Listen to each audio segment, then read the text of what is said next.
Muy buenas tardes, días o noches en donde quiera que te encuentres. Una vez más, muchas gracias por sintonizar Lucidoteca, Literatura para la Conciencia.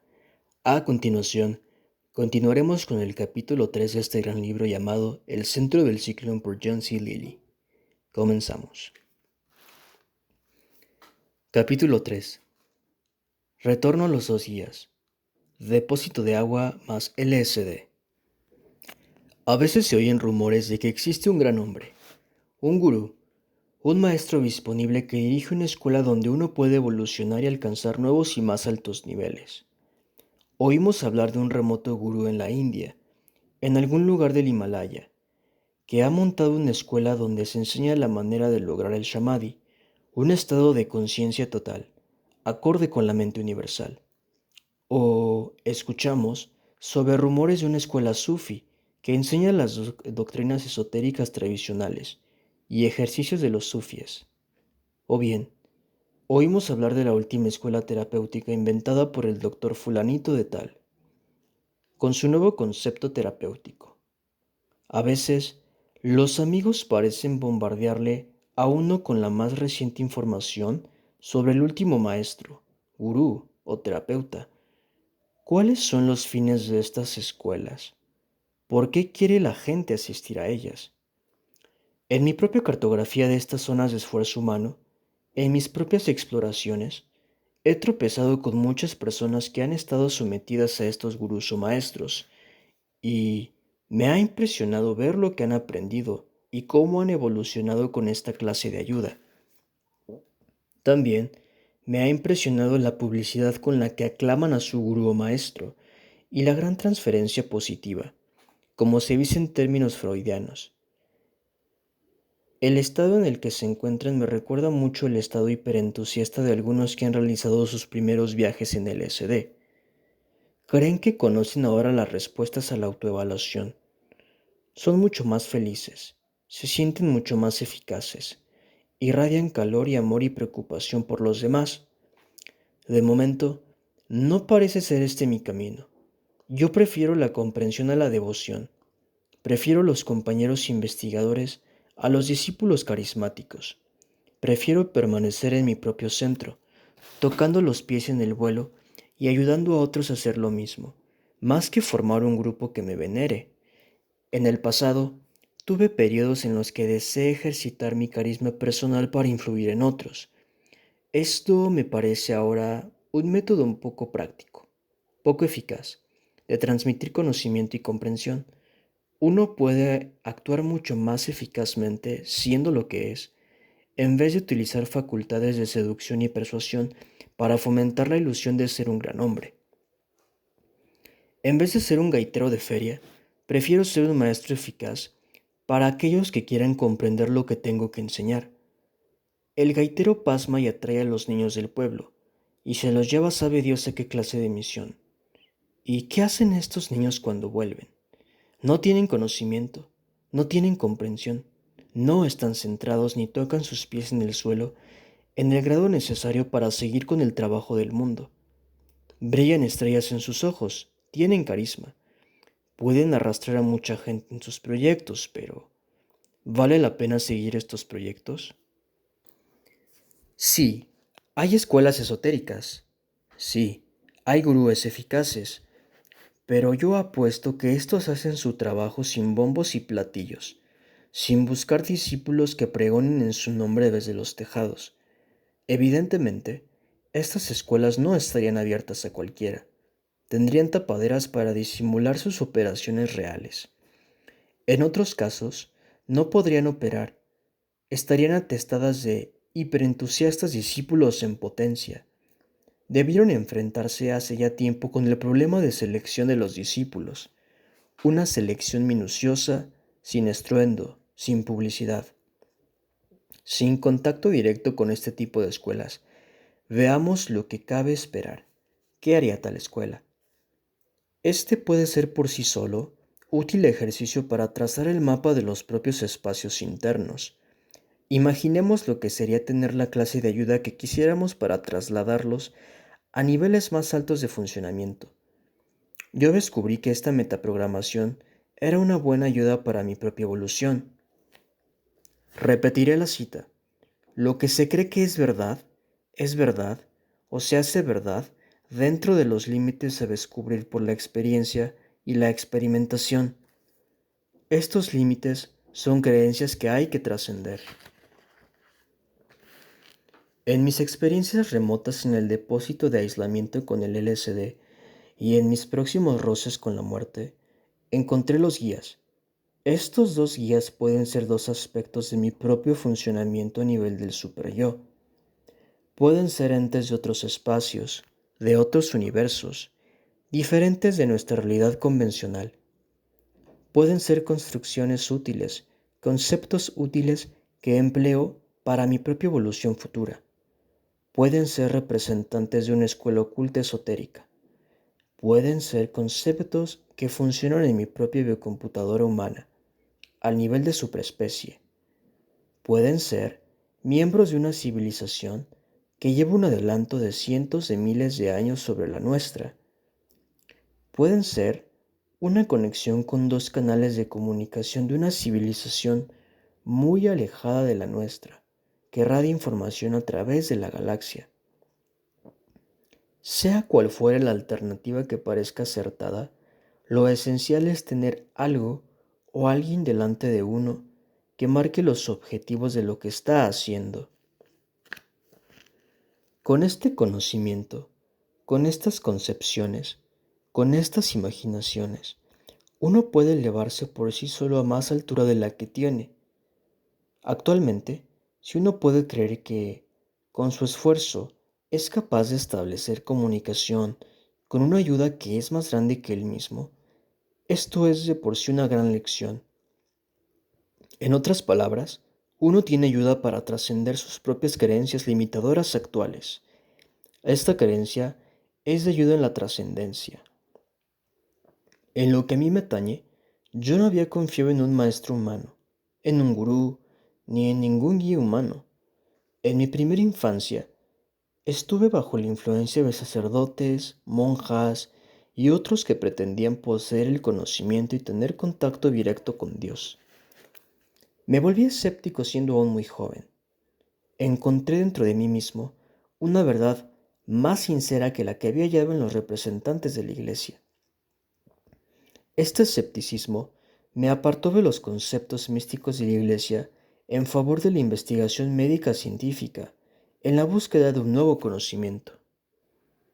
Estoy seguro de que, si tropezase con una persona que pudiese demostrar definitivamente que posee los poderes que pretende, seguiría siendo escéptico hasta quedar definitivamente demostrado que yo puedo aprender lo que él sabe y alcanzar los mismos lugares, los mismos espacios.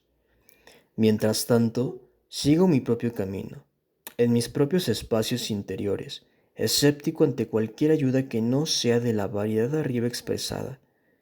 He visto demasiadas pretensiones de chamanismo y grandes espectáculos, en mí mismo y en otros, para creer en la iluminación inmediata por contacto con un maestro gurú. Expondré algunas clases de experimentos reivindicados por las escuelas esotéricas, describiendo algunos de mis propios viajes en situación de soledad-aislamiento, con o sin el LSD. En el curso de estos experimentos, tropecé con lo que podríamos llamar superyo y metaprogramadores de supraespecie, que me parecían estar fuera de mí, no introducidos dentro de mí. Empleando otro lenguaje, otra terminología, podríamos llamarlos gurúes celestiales o divinos maestros o guardianes.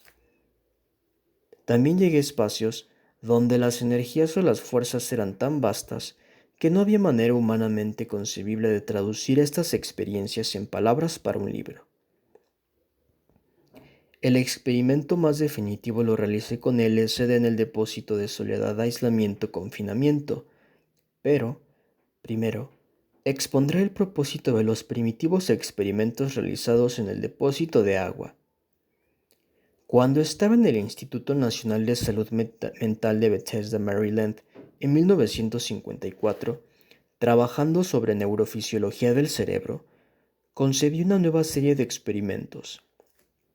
Dicho en pocas palabras, unos neurofisiólogos anteriores, entre ellos el profesor Frederick Bremer de Bruselas y el doctor Horace McGoon de la UCLA, habían formulado la hipótesis de que el cerebro permanecía en estado de vigilia gracias a los estímulos externos que pasaban por los órganos terminales del cuerpo. Dicho de otro modo, el estímulo externo era necesario para mantener el cerebro en estado de vigilia. El experimento evidente era aislar al ser humano de todo estímulo externo, en la medida de lo físicamente posible, y ver qué estados resultaban de ello. Decidí que la mejor manera de hacerlo era flotar en el agua, empleando una máscara para respirar, y permanecer en una flotación neutral dentro del agua, de modo que se atenúen los efectos de la gravedad. Al propio tiempo, había que impedir que llegase cualquier sonido a la persona suspendida en el agua. Había que atenuar cualquier cambio de temperatura, impedir la entrada de luz y eliminar cualquier prenda de ropa estimulante. Dio la casualidad de que había ya un depósito instalado en el instituto, en un pequeño edificio y dentro de una habitación a prueba de ruidos. El único cambio que tenía que hacer era instalar una válvula de control de la temperatura del agua en el depósito y de mantener esta a 34 grados centígrados. Hice muchas pruebas para determinar esta temperatura particular, aquella en la que no se siente calor ni frío cuando se descansa. Era la temperatura en la que el agua parecía desaparecer cuando yo no me movía. La sensación resultante era la de estar flotando en un espacio en el que casi no existiese gravedad. Como yo había estudiado la respiración humana y las máscaras de oxígeno durante la Segunda Guerra Mundial, sabía algo de las exigencias del sistema respiratorio. Resolví los detalles técnicos de modo muy satisfactorio. Probé 15 o 20 clases diferentes de máscaras sumergibles, proporcionadas por la Marina, y no encontré ninguna que fuese lo bastante cómoda. Por consiguiente, tuve que inventar mi propia máscara, a base de goma de látex, que cubría toda la cabeza y se cerraba herméticamente alrededor del cuello.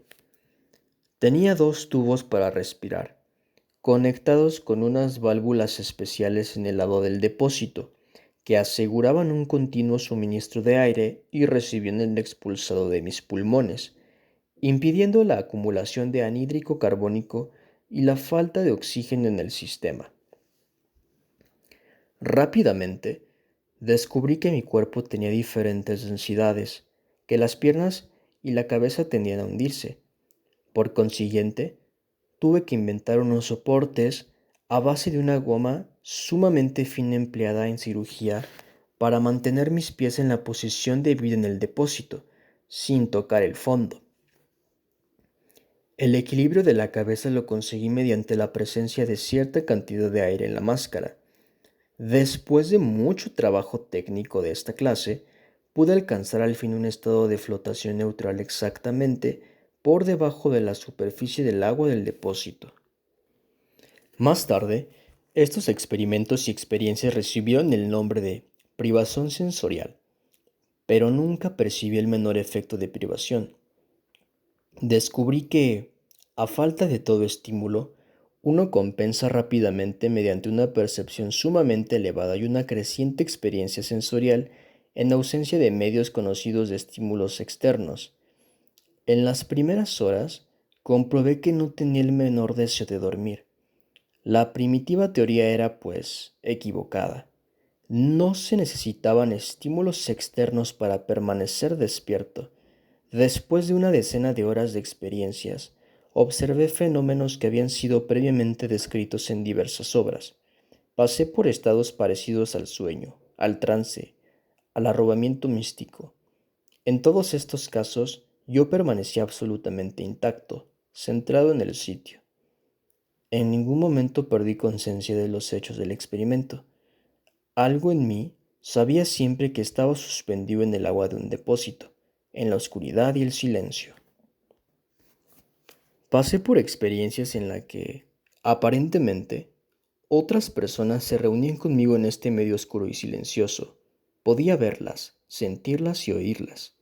En otros momentos, pasé por secuencias parecidas al sueño, soñar despierto como se dice ahora, en la que se podía observar lo que pasaba. Otras veces, conectaba aparentemente con redes de comunicación que están normalmente por debajo de nuestros niveles de conciencia, redes de civilizaciones muy alejadas a la nuestra.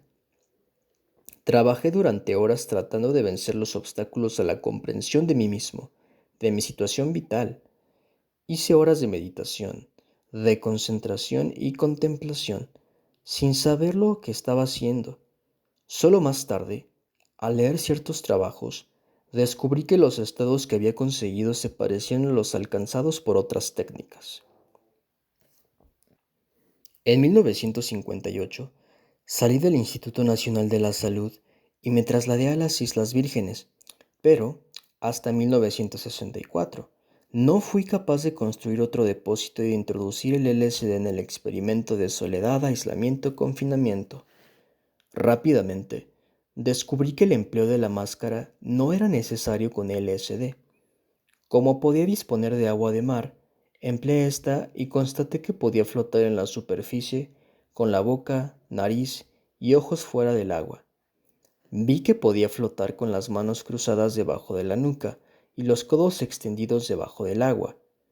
Dejé que mis piernas colgasen de las rodillas y de las caderas en el agua salada. Este procedimiento de aumentar la densidad del agua permitía un sistema de respiración mucho más simple y una sensación de mayor seguridad. Este segundo depósito tenía 2,5 metros de profundidad, por otro tanto de lado. Era más espacioso que la del instituto. Una vez montado el depósito y en las condiciones de funcionar con el adecuado sistema de control de la temperatura, aire suficiente y una completa oscuridad en la instancia, me preocupé de conseguir el LSD. Gracias a la colaboración de colegas de profesión, me enteré de que se podía conseguir legalmente el LSD si se tenía una avala del Instituto Nacional de Salud Mental.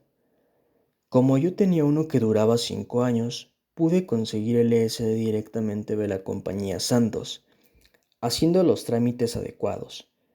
Quería ensayar el LSD de los delfines para una mejor comprensión de la sustancia y de alguno de los peligros fisiológicos inherentes a su empleo. Estos experimentos interesan a este relato solo porque me permitieron averiguar rápidamente que no entrañaban peligro alguno para la respiración de los mamíferos y acuáticos. Los 6 delfines con los que realicé el ensayo viajaron visiblemente bien, sin ningún problema de respiración, de funcionamiento cardíaco o de actividades natatorias. Estos experimentos me infundieron confianza para seguir adelante y hacer yo mismo la prueba. Por lo que sabía de la literatura, no existía constancia de que nadie hubiese tomado LSD en la soledad, y menos en condiciones tan severas como el aislamiento físico. Recordé las instrucciones distribuidas a principios de los años 50 por el Instituto de Salud, en las que advertía que no debía tomarse a solas, y se detallaba la historia clínica de alguien que lo había hecho y se había vuelto paranoico. Este había tenido la impresión de que el magnetófono que había instado para registrar sus impresiones había tratado de devorarlo. Una mala preprogramación para lo que yo intentaba hacer. Tenía que vencer mi propio miedo de trabajar a solas. Conseguí la ayuda de un socorrista, capaz de mantener lejos del laboratorio a cualquier intruso accidental del experimento. Nadie podía entrar en el laboratorio durante las pruebas experimentales. En los 2 años que siguieron, pude realizar 20 experimentos válidos. Esta serie terminó con el Programa Nacional de Prohibición del LSD iniciado en 1966. Las nuevas leyes y los nuevos reglamentos no permitían estos trabajos. Todos los investigadores debían devolver su LSD a la compañía Sandoz sin pérdida de tiempo, y así lo hice yo. Como dije anteriormente, tenía mucho miedo en lo tocante al primer experimento. Con anterioridad, había hecho 2 viajes con un guía. Había estado a las puertas de la muerte y, por consiguiente, sentía un profundo respeto por los programas que, desarrollándose por debajo del nivel de conciencia, podían descargar golpes mortales por su cuenta. Aparte de esto, había superado mi miedo a la muerte. No temía a la muerte corporal. Estaba llegando a espacios donde perdería el control y de los que tal vez no podría volver. Dicho en otras palabras, era el miedo a una psicosis. Más que el miedo a la muerte, lo que motivaba mis actos en aquella época. Sin embargo, a pesar de estas dudas y de estos temores, tomé 100 microgramos y me metí en el depósito. En el primer experimento, dediqué la mayor parte del tiempo a elaborar una estructura de creencias básicas que hiciese más seguro los futuros experimentos. Pasé casi una hora tratando de averiguar si mi corazón y mi respiración seguirían funcionando. En caso de que saliese de mi cuerpo, rápidamente me enteré de que, bajo los efectos del LSD, el corazón y la respiración se hacen automáticos y no hay que preocuparse de ellos con tal de que uno pueda relajarse y tomarle el gusto a la cosa. También supe que, si mantenía las manos cruzadas bajo la nuca y extendidos los codos hacia los lados, no había peligro de volcar. Y asimismo supe que, si uno volcaba o echaba la cabeza demasiado hacia atrás, el agua salada se metía por los ojos o por la nariz y esto le hacía volver rápidamente del lugar extracorporal donde pudiese encontrarse. Si había algún peligro bajo los efectos del LSD, los programas de emergencia del cuerpo, los llamados programas de supervivencia, se activarían y yo volvería sano y salvo al depósito, de donde quería que estuviese. Esto estableció una confianza básica en mi propia capacidad de supervivencia y en posibilidad de completar los experimentos. Así pude establecer este principio fundamental. Confía en que tu cuerpo realizará sus funciones, déjalo aparcado y vete a otros espacios. En caso de alarma, serás devuelto a tu cuerpo. Después de esta serie inicial de experimentos, perdí el temor a hacer otros a mayor alcance. En la serie previa de experimentos sin LSD en el depósito, había descubierto que, aún sin ver mi cuerpo, no perdía la noción de su realidad. Había otros modos de detectar mi cuerpo, distintos de la simple visión y del simple oído. Esto también rige cuando se emplea el LSD. En el primer experimento de 24 horas me metí en el depósito y salí de él 5 o 6 veces en 12 horas, reafirmando mi total percepción de mi cuerpo y aumentando mi percepción consciente de los procesos vitales. Mucho antes, había establecido lo que llamo efecto vejiga automático. Como el agua fluye en el depósito, orinar no es ningún problema. Uno orina y se acabó. En los experimentos anteriores de 1954 a 1958, había descubierto que, si uno se despreocupa del problema de la micción, la vejiga se vacía automáticamente cada 15 minutos. La primera micción realizada en estas condiciones es deliciosa. Se experimenta una sensación de gozo total. Al fluir la orina después de esta reacción inicial a la liberación de las inhibiciones civilizadas. Después, uno no advierte siquiera que su vejiga se está vaciando. Como en el momento de hacer estos experimentos seguía una dieta muy alta en proteínas, no tenía ningún problema con las heces fecales. Había eliminado de mi dieta los hidratos de carbono y los almidones para interrumpir la producción de heces y de gases. Experimentos anteriores, realizados en Caltech, en mis días de estudiante y en la Facultad de Medicina, me habían demostrado que una dieta rica en proteínas proporciona mucha energía al cuerpo, una energía biológica que en el depósito de agua podía emplearse en la región de la mente. Durante aquel primer experimento con LSD en el depósito de agua, descubrí rápidamente que era muy fácil abandonar el cuerpo y trasladarse a nuevos espacios, mucho más fácil que en los dos primeros viajes con el guía. La ausencia de estímulos que distrajesen mi atención me permitía programar cualquier clase de viaje que pudiese concebir. Esta liberación de la realidad externa era tomada como un elemento muy positivo, sin nada de negativo. Uno podía ir a donde pudiese imaginar que iría. Si uno tenía la creencia de que sería sustituido por otros seres, por otros entes, por estados en los que perdería su control, ocurriría así. Por consiguiente, en los primeros viajes tenía que luchar con mi miedo a perder el control. Pronto descubrí que un poco de ansiedad es cosa buena. Si el miedo aumentaba en aquellos extraños y maravillosos espacios hasta cierto nivel, automáticamente yo volvía a mi cuerpo.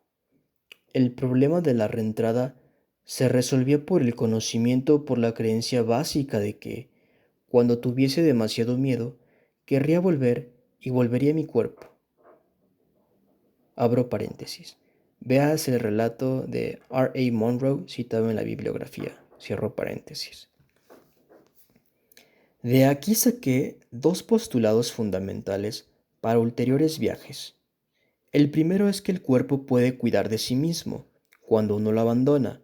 El segundo es que uno puede volver a su cuerpo cuando las cosas toman mal cariz fuera de él.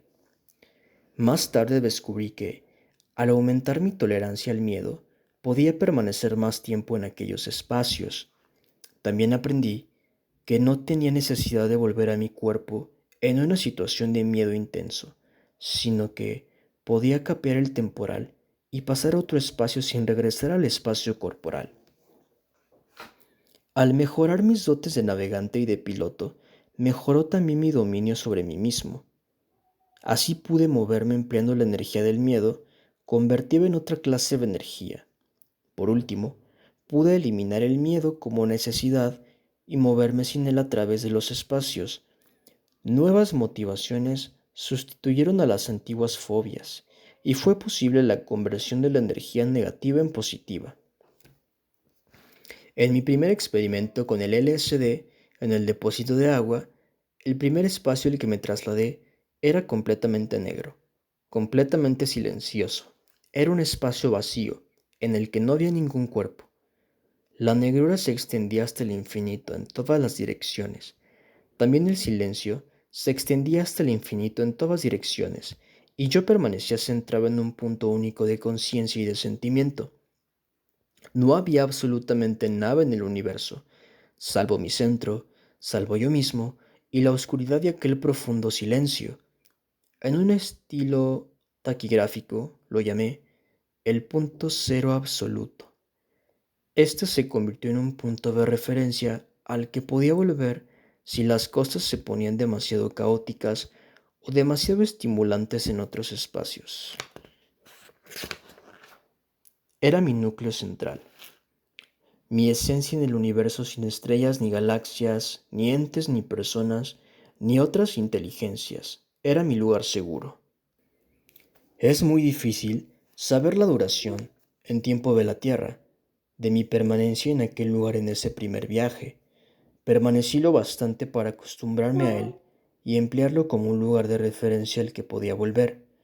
Era el punto cero de un vasto sistema coordinado que conducía a diferentes espacios a partir de este punto.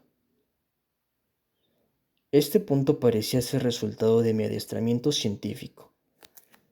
Tenía que poseer una referencia cero desde la que podía moverme en varias dimensiones, un cero al que podía volver. Quiero recalcar que este punto cero no estaba en el cuerpo, sino fuera de él, en un universo en el que solo había oscuridad y silencio.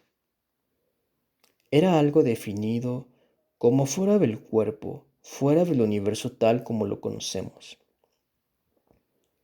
Según había de aprender más tarde, la ilusión de oscuridad y de silencio significaba que todavía me hallaba sujeto a los acostumbrados espacios de cognición del mismo cuerpo. Todavía me aferraba a la idea de oscuridad, a la idea de silencio, a la idea de un punto central de identidad y de conciencia. Más tarde, esto resultó ser innecesario, excepto durante estados extremos en los que necesitaba un descanso. En estas ocasiones, volvería al punto cero. Este punto cero es un lugar útil. No es una separación completa de las previas ideas de uno, sino su separación del cuerpo. Es un espacio que todavía representa la oscuridad y el silencio del depósito de agua, pero con el cuerpo no existente. Durante el primer viaje, definí también otras clases de creencias con las que podía experimentar. Trataría de ir a universos distintos del nuestro convencional, universos en cuya existencia no creía necesariamente, pero que podía imaginarme. Al principio, fue un ensayo de la hipótesis de lo que uno cree que es verdad se hace verdad. Antes del viaje, no creía en estos universos o espacios, pero los definía como existentes. Durante el viaje de LSD en el depósito, tomé estas creencias como verdaderas. Después del viaje, me desprendí y observé lo ocurrido como una serie de experiencias, como una serie de consecuencias de la creencia. Presumí, por ejemplo, que había civilizaciones mucho más adelantadas que la nuestra, que había en nuestro universo entes que normalmente no podemos detectar, pero que están aquí y que tienen realidades distintas de las nuestras. De pronto, me vi precipitado en estos espacios. Me mantuve como punto central de conciencia, de sentimiento, de registro. Me moví en universos que contenían seres mucho más grandes que yo mismo, de modo que yo era una mota en su rayo de sol, una hormiguita en su universo, un solo pensamiento en una mente enorme, o un pequeño programa en un ordenador cósmico. La primera vez que entré en estos espacios fui barrido, empujado, arrastrado, retorcido y, en general, lanzado de un lado a otro por procesos que no podía comprender, procesos de inmensa energía, de fantástica luz, de terrible poder. Mi propio ser estaba amenazado al ser yo empujado a estos vastos espacios por estos grandes entes, ondas equivalentes a la luz, al sonido y al movimiento, ondas de emoción intensa, eran llevadas a dimensiones que estaban más allá de mi comprensión. La primera vez que ocurrió esto, sentí una gran angustia y volví de un salto a mi cuerpo. Entonces, me regocijé intensamente y me elevé. Estando en mi cuerpo, salí del depósito de agua, a la luz del sol, y contemplé el cielo, saboreando el hecho de que era un ser humano en un planeta. Por primera vez, desde mi infancia, la vida me pareció preciosa. El sol, el mar, el aire, todo era precioso. Mis sentimientos de energía y de alegría extraordinaria persistieron. Me senté y presencié la maravilla de nuestra creación, de la creación de nuestro planeta. Aproximadamente al cabo de una hora, volví al depósito de agua y me lancé a otros espacios. De momento, tenía ya bastante en cuanto a vastos espacios y grandes entes. Ahora intenté conectar con otros sistemas de vida más al nivel del nuestro, pero ajenos a nosotros. Pasé a una región de extrañas formas de vida, ni por encima ni por debajo del nivel humano, pero de seres extraños, de extrañas formas de vida, metabolismos y maneras de pensar. Estos seres me recordaban algunos dibujos que había visto de dioses y diosas tibetanos, e imágenes de dioses griegos y monstruos de ciencia ficción. Algunas de estas formas estaban constituidas por líquidos, otras por gases resplandecientes, y algunas eran organismos en estado sólido. Desfiló ante mí la enorme variedad de formas de vidas posibles en el universo, en este espacio particular. Ellos y yo nos manteníamos apartados. Yo era un observador que los examinaba. Ellos, aparentemente, no se daban cuenta de mi existencia. Iban a sus asuntos, sin meterse conmigo ni prestarme la menor atención. Yo era punto de observación en su universo ajeno a ellos, limitándome a captar lo que podía de su estilo de vida y registrarlo de algún modo. De aquella experiencia, volví a mi cuerpo lleno de respeto por las posibles variedades de formas de vida que pueden existir en nuestro universo, Estaba pasmado por las variedades de creación, por las variedades de creación por inteligencia que existen en nuestro universo. Mi siguiente viaje lo hice a mi propio cuerpo, donde observé los diversos sistemas de órganos y de conjuntos celulares.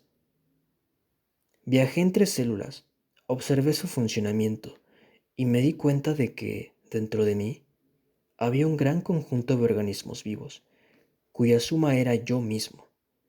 Viajé a través de mi cerebro, observando las neuronas y sus actividades.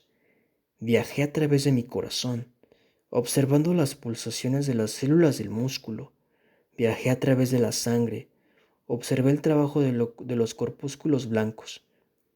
Viajé a lo largo del conducto intestinal y conocí a las bacterias y a las células mucosas de las paredes. Pasé a mis testículos y vi la formación de las células espermáticas.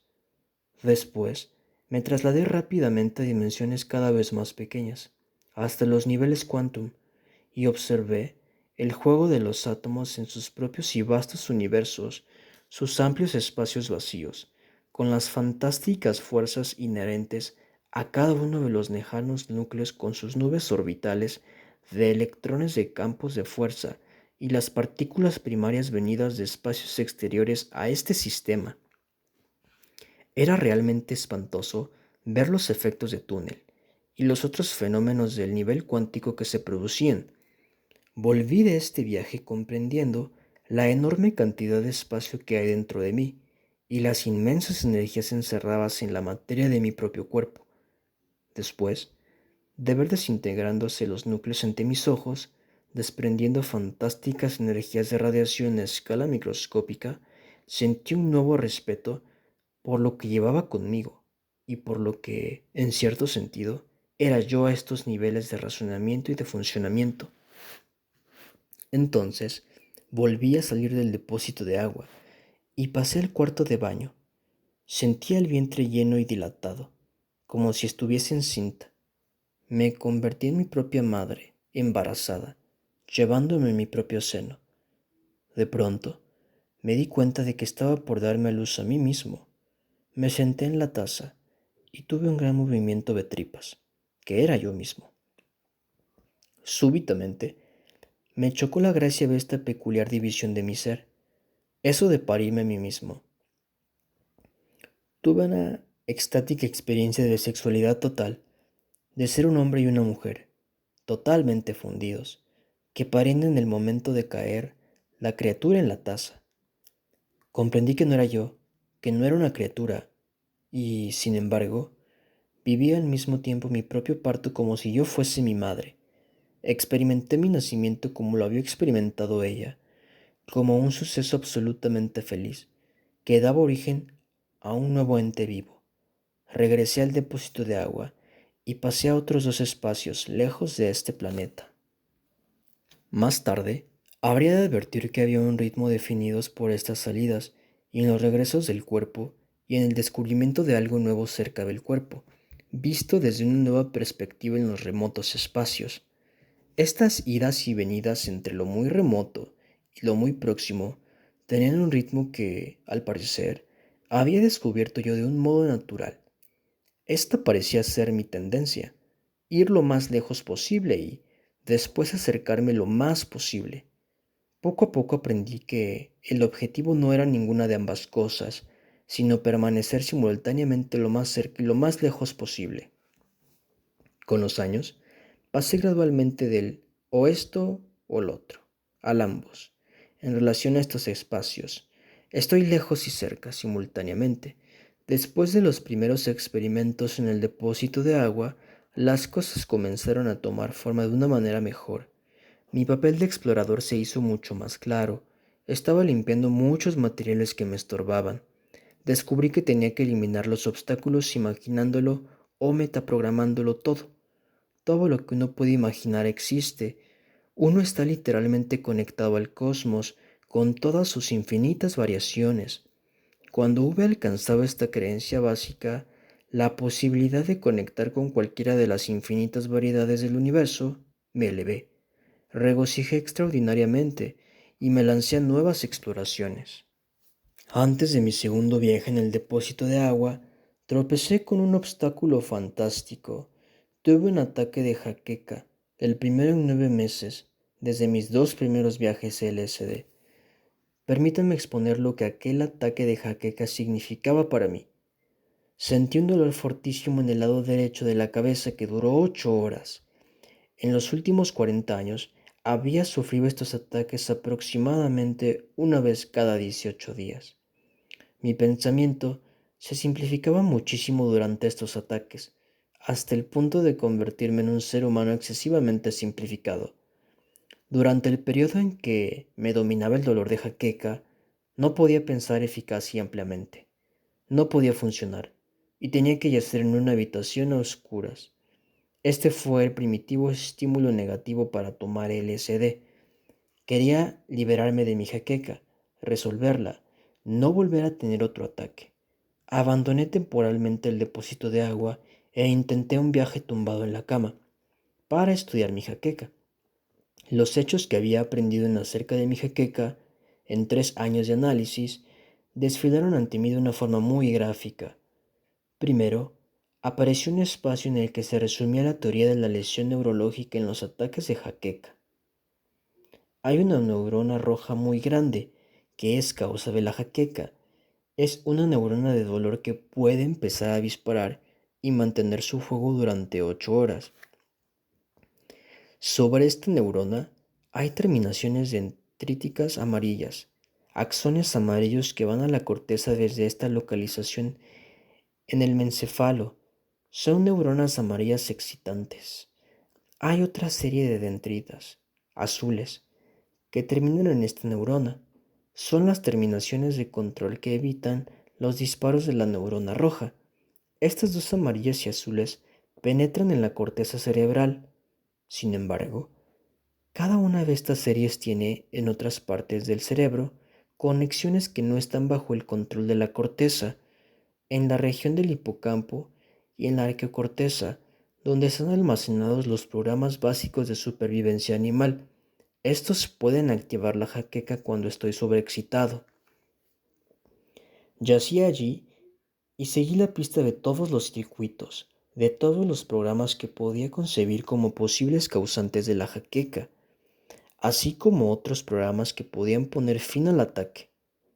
Pasé algún tiempo estudiando esta estructura teórica para la explicación de la jaqueca.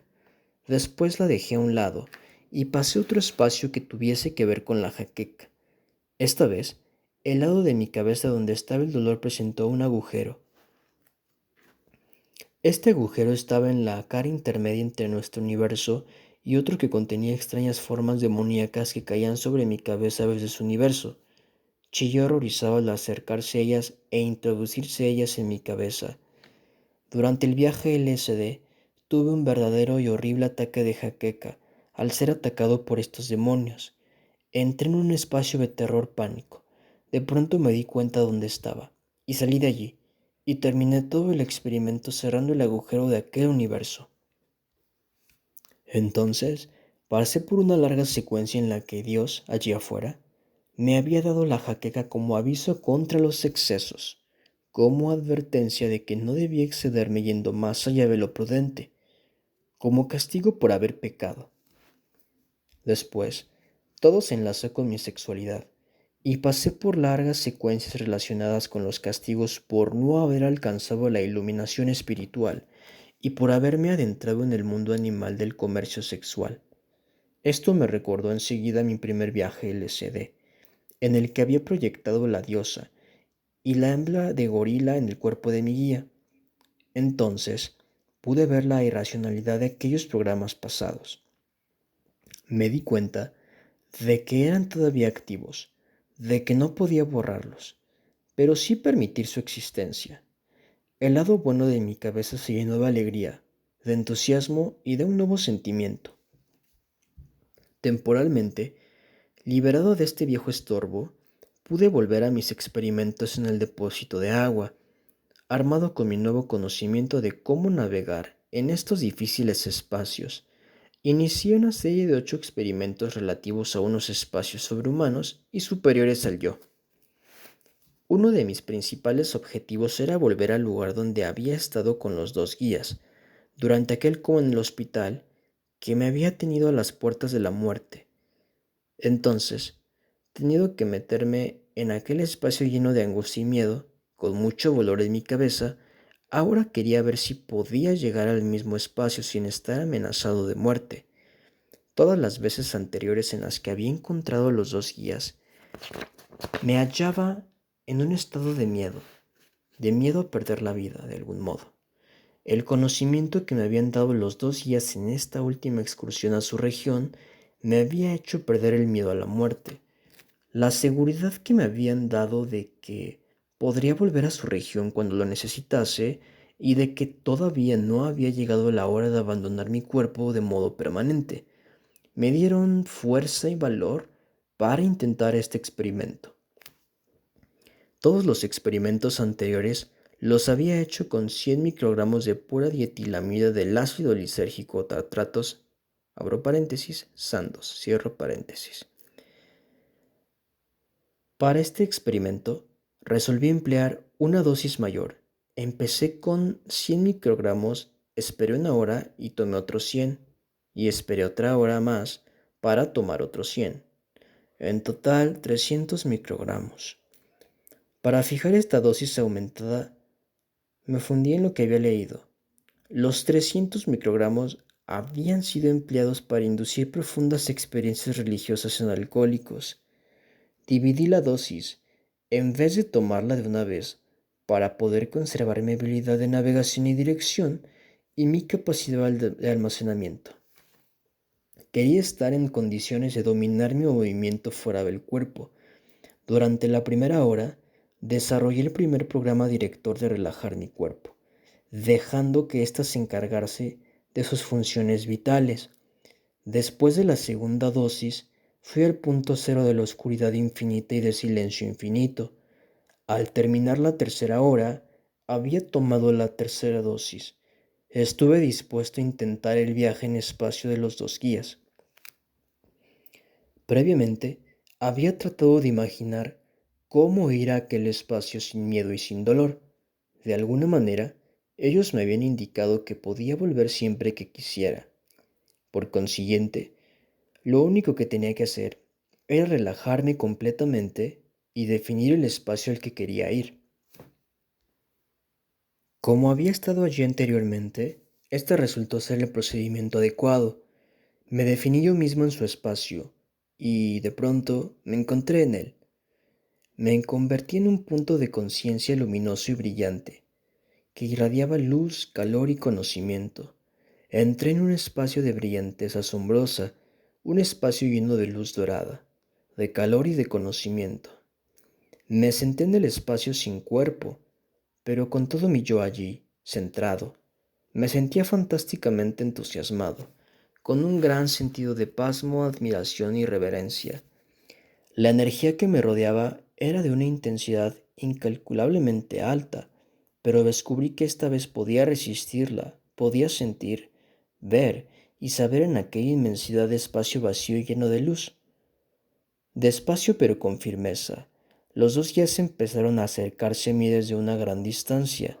Al principio apenas pude distinguirlos sobre el fondo de intensísima luz. Esta vez se acercaron muy despacio, pero a medida que se acercaban, su presencia se hacía más y más poderosa, y advertí que penetraban cada vez más en mí. Su pensamiento, su sentimiento y su conocimiento se introducían en mí. Al acercarse, podía compartir su pensamiento, su conocimiento y su sentimiento a una velocidad increíble. Esta vez pudieron acercarse más, antes de que empezase yo a tener la impresión de ser anonadado por su presencia. Se detuvieron precisamente cuando se me hacía casi intolerable su acercamiento, y en efecto, al detenerse me comunicaron: no nos acercamos más, pues de momento este parece ser tu límite de proximidad con nosotros. Has progresado desde la última vez que estuvimos juntos. Como te dijimos, puedes volver siempre que quieras, con tal de que conozcas el camino. Hemos sido enviados para instruirte. Sabes que te queda un número de años por habitar el cuerpo que te dieron. Si deseas quedarte ahora aquí, puedes hacerlo. Sin embargo, el descubrimiento de tu cuerpo en el depósito del laboratorio de las Islas Vírgenes dejaría allí un enredo que otros deberían aclarar. Si vuelves a tu cuerpo, esto significaría una lucha y mucho trabajo para superar los obstáculos que llevas contigo. Todavía tienes algunas evasión que explorar antes de que puedas llegar al nivel en el que existes en este momento. Puedes venir y quedarte permanentemente en este estado. Sin embargo, es aconsejable que consigas esto por tu propio esfuerzo, mientras estás en el cuerpo, para que puedas existir aquí, y en el cuerpo simultáneamente, según como lo mires. Tus viajes aquí son evasiones de tu viaje en tu planeta. Visto de otra manera, estás aprendiendo, y tu capacidad para venir aquí demuestra que has progresado en este camino. Si lo has hecho sin dolor y sin miedo, es que has progresado. Si lo deseas, tu próxima misión será conseguir esto por tu propio esfuerzo más la ayuda de otros. Hasta ahora, has hecho tus experimentos en la soledad y has aprendido algunos de los caminos que conducen hasta aquí. Tu próxima misión es establecer contacto con otros seres semejantes a ti, que tengan esta capacidad, y ayudarles y aprender de ellos la manera de llevar esta clase de existencia. En tu planeta hay algunos que son capaces de enseñarte y también de aprender de ti. Hay niveles más allá de donde estás ahora y donde existimos nosotros, a los que puedes llegar con el trabajo adecuado. Así, como parte de tu misión, tienes que perfeccionar los medios de comunicar, permaneciendo en tu cuerpo, con esta región, con este espacio, con nosotros. Para conseguir estos resultados, hay otros medios aparte del LCD más la soledad. Hay otros medios distintos del miedo y el dolor. Me dieron muchas más informaciones adicionales, pero imponiéndome silencio sobre ellas. Dijeron que las olvidaría al regresar a mi cuerpo, hasta el momento que tuviese necesidad de ellas. Entonces estarían allí y yo las utilizaría, recordando lo que me habían dicho. Volví de este viaje completamente entusiasmado, sintiendo una confianza extraordinaria y sabiendo exactamente lo que tenía que ser. Pero había cierta tristeza en mi regreso, un poco de aflicción, porque sabía que aún no estaba preparado para quedarme en aquella región. Pasé 5 días estudiando lo que me habían dicho. Descubrí que el plan futuro de mi vida se desplegaba de un modo completamente automático. Tenía que terminar el trabajo con los delfines y ponerme a trabajar con los humanos. Para continuar mi misión, tenía que eliminar otros obstáculos y descubrí algo más sobre mis evasiones. Entonces, hice otros experimentos con el LSD en el depósito de agua, venciendo muchos de mis obstáculos y descubriendo más evasiones. Durante estos experimentos, noté una especie de guía invisible que me decía lo que tenía que hacer. Empecé a sentir la presencia de los guías, sin necesidad de ir a sus espacios. En cada nuevo universo en el que penetraba, sentía su presencia, que me protegía de los poderosos entes que habitaban aquellos otros espacios. En el último experimento de esta serie, me fue mostrado todo el universo que conocemos. Estoy más allá de nuestra galaxia, más allá de las galaxias que conocemos. Aparentemente, el tiempo se ha acelerado 100 millones de veces. Todo el universo se encoge en un mismo punto. Hay una tremenda explosión y, de uno de los lados del punto, brotan materia positiva y energías positivas, que surcan el cosmos a velocidades fantásticas. Del otro lado del punto, brotan antimateria en dirección opuesta. El universo se dilata hasta su máxima extensión, se encoge de nuevo y se dilata 3 veces. Durante cada expansión, los guías dicen: el hombre aparece aquí y desaparece allí. Lo único que puedo ver es un retazo del hombre. Pregunto, ¿dónde va el hombre cuando desaparece? Hasta que está dispuesto a reaparecer de nuevo, y ellos dicen: somos nosotros. Durante este experimento, me sentí lleno de espanto, de devoción y de una fantástica impresión de pequeñez, de no valer gran cosa. Todo sucedía a tan gran escala que yo no era más que un observador de tamaño microscópico, y sin embargo era más que esto. Era parte de una vasta red de seres similares, todos ellos relacionados entre sí, de algún modo responsables de lo que sucedía. Yo recibí una individualidad, con fines solamente temporales. Cuando llegue el momento, sería reabsorbido por la red. Después de este experimento, llegó la noticia de que no se podía seguir empleando el LSD y de que los investigadores debían devolver el que tuvieran a Sandoz. Entraban en vigor nuevas leyes que declaraban ilegal el uso del LSD, salvo en condiciones estrictamente limitadas. Ahora podía yo comprender por qué la gente le tenía miedo al LSD y por qué se creía necesario interrumpir su uso legal. Mis interpretaciones de las experiencias variaban según mi actual situación en el planeta. Había momentos en que negaban estas experiencias, les negaba total validez, salvo modo fruto de mi imaginación. Otras veces tenía la impresión de que eran una realidad segura y estaba seguro de su validez. Los dos guías me habían advertido que pasaría por estas fases de escepticismo, de duda, pero siempre ha persistido el sentimiento de realidad que tuve durante las experiencias. Sabía que esto era verdad. En otros momentos no he estado tan seguro. Por lo visto, estoy en la posición de esperar a ver. Mientras tanto, he intentado otras maneras de llegar a los mismos espacios sin emplear LSD en el depósito de agua, sino por otros métodos, tales como el hipnotismo y los trabajos en grupo. Estos se examinan en otra parte del libro.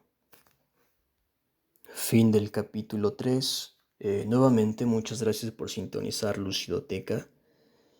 Gracias, que tengan un excelente día, noche o tarde, en donde quiera que se encuentren. Hasta pronto.